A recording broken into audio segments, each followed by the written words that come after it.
Hi, this is John Eberhardt, and welcome to Woodbridge Veterans Project. With me today is Mike Carney, United States Air Force and Naval Reserve veteran. Mike, welcome. Thank you. Nice to have you here, and we're going to start your story where every story starts. You were born where? I was born in Elizabeth, New Jersey, Elizabeth General Hospital. We were living with my grandmother in Linden, so after I was born, I was transferred there. We stayed there about maybe 3 or 4 years, and I moved in with my grandmother in Elizabeth. That's my father's mother. And we had probably 2 other apartments on the same street that my grandmother lived. In 1957, we moved to Carteret, New Jersey. I attended Nathan Hale School in Carteret, and I went to Carteret High School. In my junior year in Carteret High School, I joined the Naval Air Reserve at Lakehurst, New Jersey. Oh.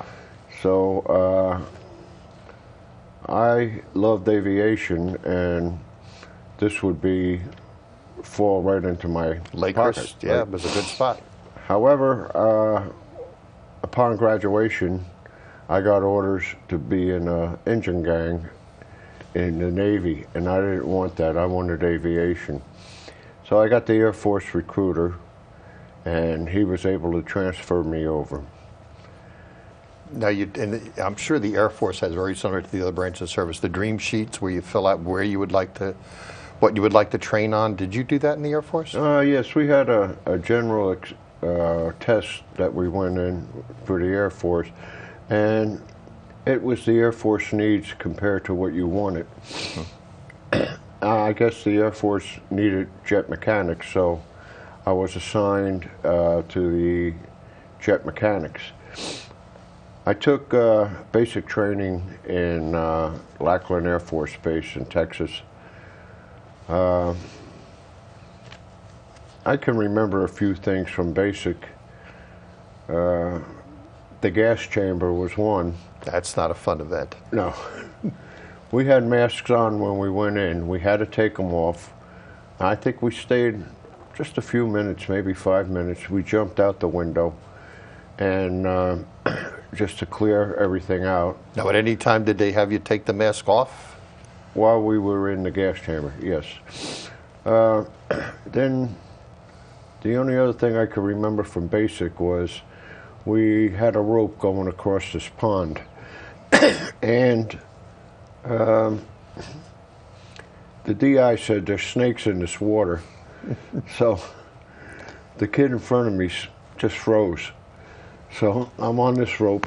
I got hold of his feet and flipped him off, and he fell into the water, and I just skedaddled right across. There were no snakes in the water, though. But if there were, you got away from them. Yeah. So you completed basic training, and now... Yes, I went to Amarillo, Texas, and it was training on 1 and 2 engine jet fighters. So while I was in tech school, we lived in quadrangles. Right. And we had this mean sergeant. Nobody liked him. I mean, when we were in the barracks, we would shine our floor with shoe polish and do our shoes with floor wax. You did not like this sergeant? No. But one incident I remembered, we had this one guy who was a double for Clinton Walker in Cheyenne, and he was on guard. And Sergeant Green came in late, and he said, "Halt!" Sergeant Green kept on walking. He said, "Halt!" Sergeant Green kept on walking. Well, finally, he ran up and hit Sergeant Green right over the head with his flashlight. I thought the guy was going to go in the brig. However, Sergeant Green gave him a commendation for doing his job. And that was that. Okay. So after tech school, I got assigned to my first duty station. That was in Tampa, Florida. And what was your mission in Tampa, your job description there? Yes, when I got there, we didn't have the F-4Cs yet. We had Republic's F-84Fs. We called them the lead sled because it took forever to get off the runway, you know. Well, I had about 8 months of crash recovery duty there. Oh, okay. And we had two of the F-84Fs coming in, and they aborted their landing, and they said there's a log at the end of the runway. So 4 of us went out to investigate, try to remove this log, and it happened to be about a 10 to 12 foot alligator. It wasn't a log at all, it was an alligator. So another thing I could remember when I was on crash recovery duty was one of the F-84Fs blew a tire on takeoff. And we waited for him to complete his mission, and he was coming in, and he purposely blew the other tire by going sideways. Okay. And came to a full stop. We put our recovery equipment underneath the main gear and just towed him off the runway, and everything was okay. That was smart, balancing the aircraft out for landing. Yeah, Right. That was excellent. So, how long were you stationed there?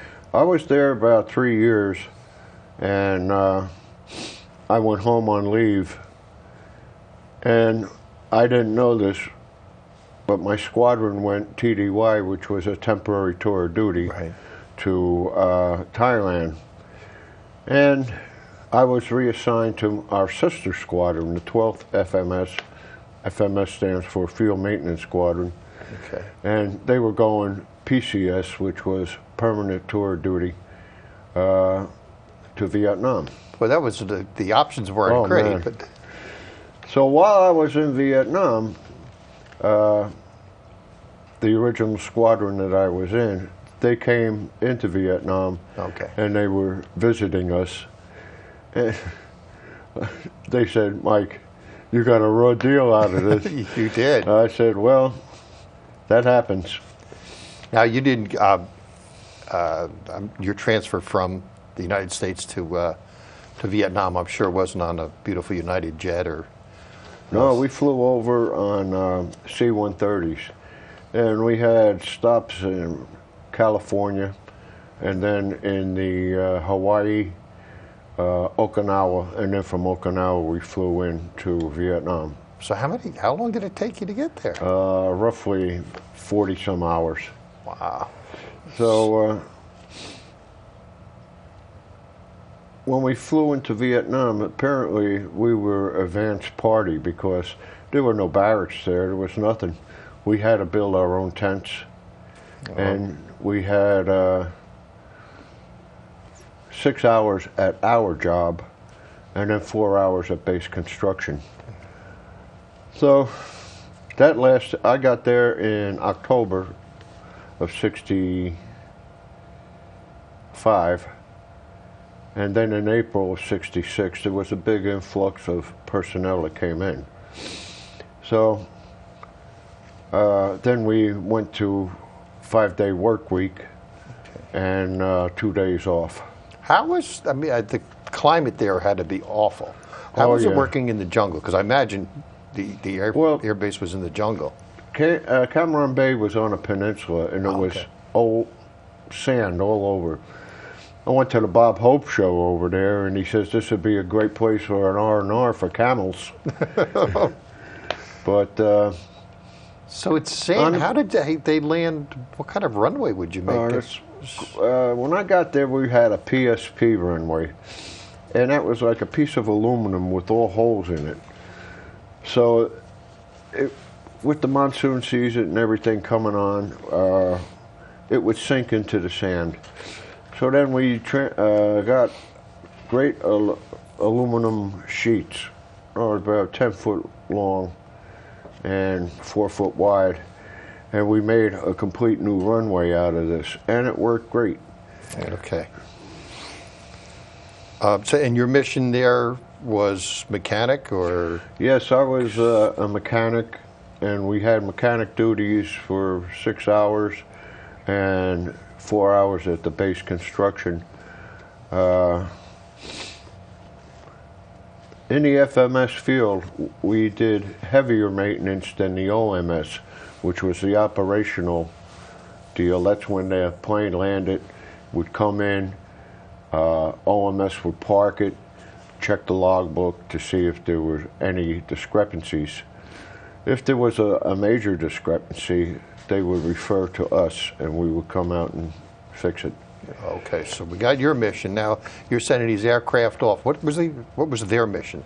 What were the aircrafts? What were their sorties? They were fighters, and they would fly over South Vietnam and into North Vietnam. I can remember one time we were running low on ammunition. Now the Phantoms that we had a Gatling gun right in the belly, 1,000 rounds a minute it could fire, and a couple of times we only had like 600 rounds in it. So when they went off on their mission, they would be shooting water buffalo and stuff like that, just to keep the Vietnamese from using them as pack animals to bring them in. Oh, okay. So that was that. And then I can remember one other thing. On our 10,000th sortie, a sortie is a mission to and from, we had 2 F-4 Phantoms coming around the base, and one slid into the other. So he crashed into the Cameron Bay, the water in the bay, and at night we had to recover as many instruments as we could. That portion of the bay was only like 6 foot high. So me and my friend, we went out in a boat and we started taking the instruments out. Then I saw all these tracers coming over. I says, no, one of these tracers are going to line up on us. Let's get out of here.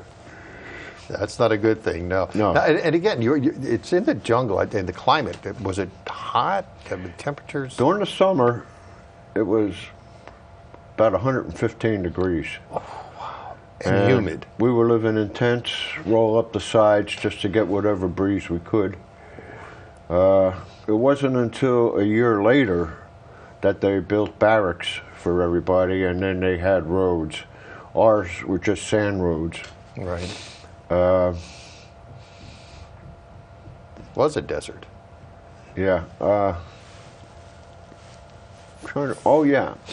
While I was there, I got in good with the chaplain, and we went to the village just outside of our base, and we were building a school for the kids. It was only like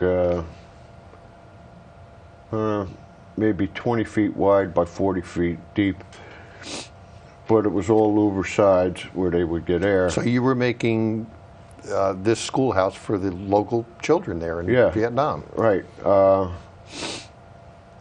the little kids kept on running out. A lot of them liked to be photographed.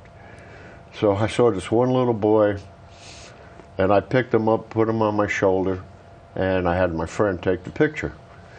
Well, turned out,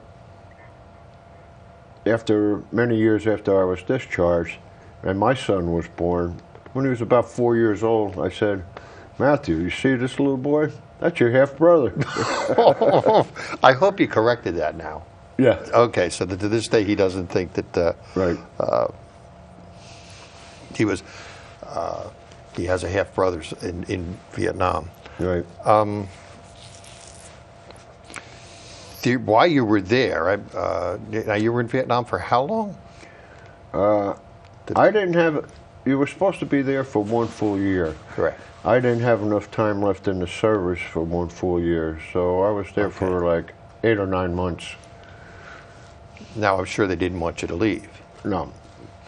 In fact, just before I left Vietnam, I had my re-up talk, by a second lieutenant. And I says, I'm going to get out. I don't need this.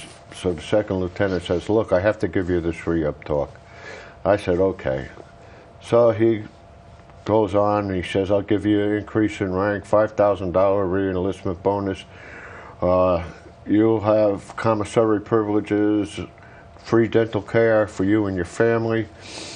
And at the end, I says, well, how long do you guarantee me back in the United States before I'm coming back over? Oh, we'll guarantee you 4 months. That was it. That made your decision very easy. Out. Now, just a little bit more about the base. You had different aircraft there, or was it one single type aircraft that year? Basically, it was all F-4Cs. That's the Phantom Air Force version. They had C-130s come in, and which is a huge bus.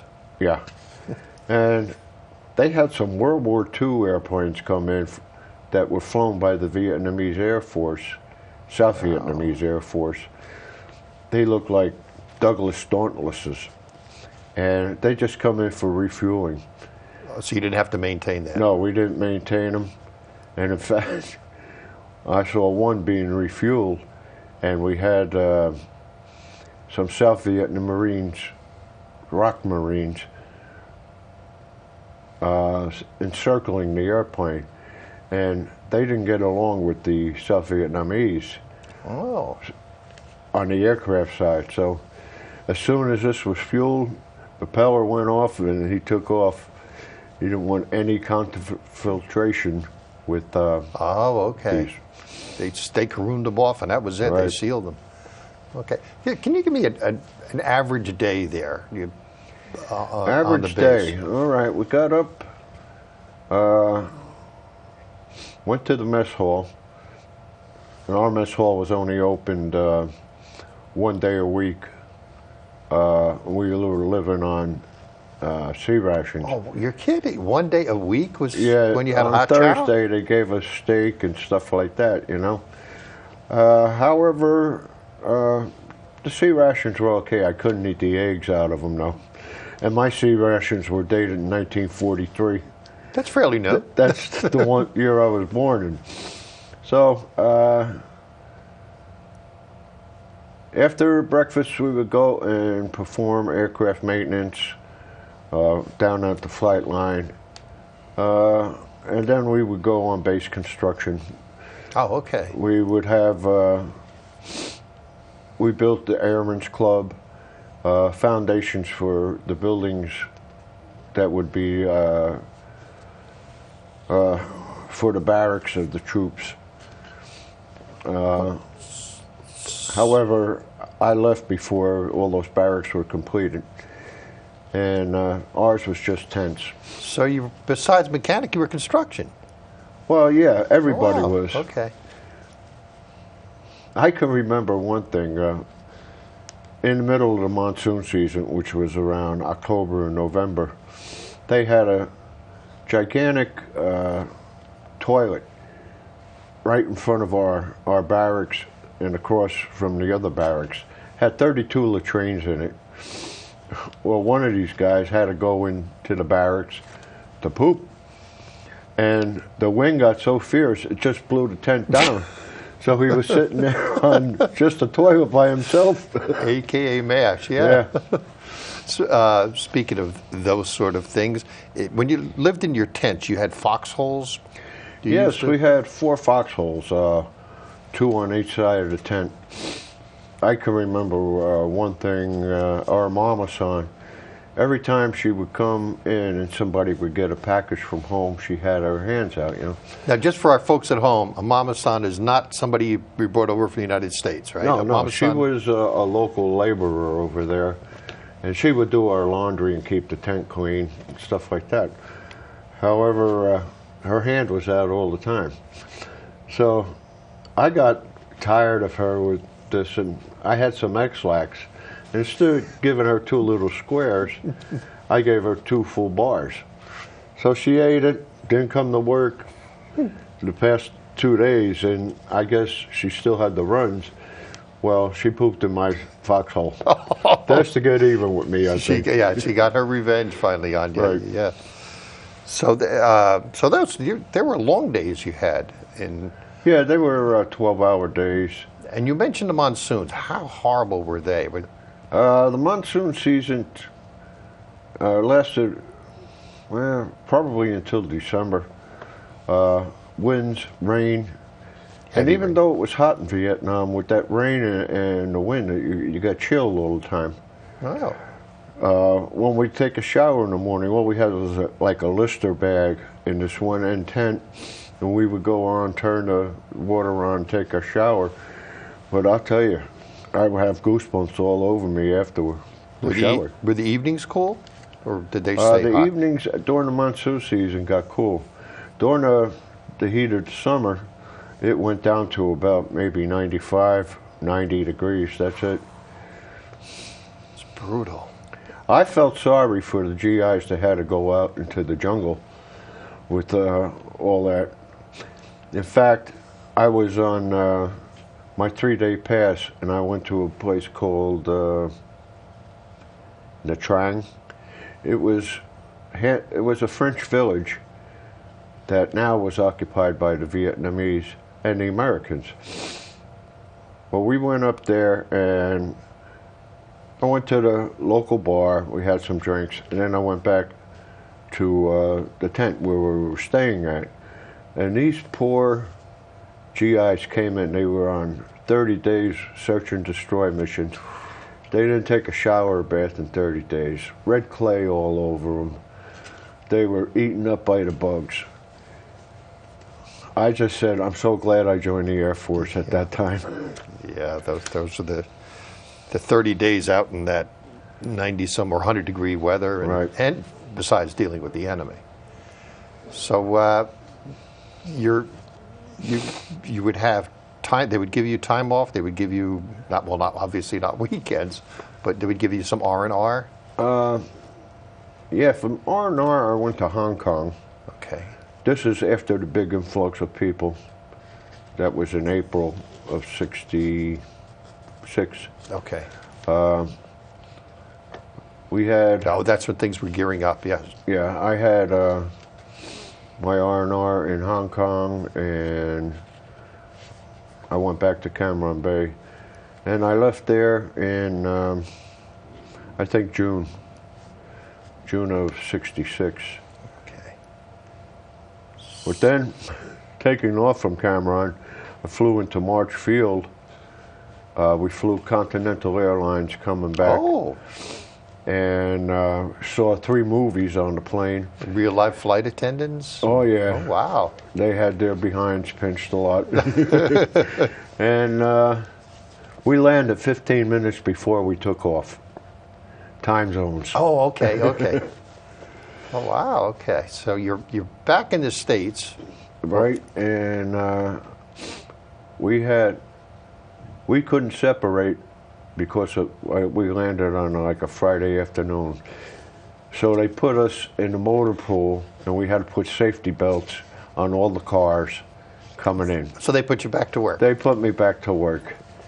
Sunday we had off, and then Monday I left to come back home. All right, so you got separated here, but you were in the Naval Reserves down on Lakehurst. Did you ever, and reverting back there, did you ever get to go up in any of the... I went up once. It was on I called it a test flight. We only flew around Lakehurst itself, and then we landed. It was maybe 20 minutes. But my cousin was in the station down at Lakehurst. Oh, okay. He was in the Naval Air Reserve, and now these are blimps. These are blimps. Right. I guess that's the proper terminology for them. Zeppelins or blimps or airships. Lighter than air. Right. And he was out on a mission, I think, patrolling the coast of the United States, and they lost all heat. And he sharpened his pencil, broke it off, and he just needed a little piece of lead from the pencil, and he put it in a circuit breaker or something like that, I'm not sure, but it worked. They got their heat back. He was a conductor, certainly. Yeah, good for him. So now you had your re-up talk, but you obviously decided that's enough. I'm not coming back to this place. Right. You got separated, and now you're back in civilian life. Yes, I came back in June of '66, and I got reacquainted with my wife. We were living with my sister-in-law for a while, and then we got our own apartment. We still didn't have any children yet. Except the one in Vietnam. Yeah. I bought my first house down in Toms River, and that was 1967 or 68, I forget which. Well, we had our first child down there, and we had our second child, 1970. You can mention their names. Yeah, and then our third child in 1972. So I finally, I was working out at Kennedy Airport, and it was like a 2-hour drive, and it was just getting too much for me. So we sold the house. I moved in with my mother-in-law in Carteret, and we stayed for about a half year, and I found my house in Woodbridge, and I've been there since 1971. And you've been very, very active. Obviously, American Legion post your... Oh, yeah. Ron Davey got me into that. Okay. I was with Post 1000. And for those that don't know, Post 1000 is you're sort of a mail-in. You're basically don't exist with a post, an active post. Right. That's Post 1000. So you joined 471 with Ron Davey. 471, and I've been active for the past 8 or 9 years now. Very active. And somebody gave up the bar chairmanship and also the membership chairmanship. Which is hard. So I took both of them, and I've been working on those for about 3 years now. And we got one volunteer to take over this coming June for the chairmanship. However, with the sale of the building, I don't know how much longer I'll be a chairman of the bar, because it's going to be reconstruction in that. But thank you very much for sharing your story, and I hope it was educational for me to some of the goings on there. Thank you for continued service. I know you're extremely busy with the American Legion. So keep up the great work in that post, 471, not 1000. Ladies and gentlemen, we'll see you next time on Veterans Project.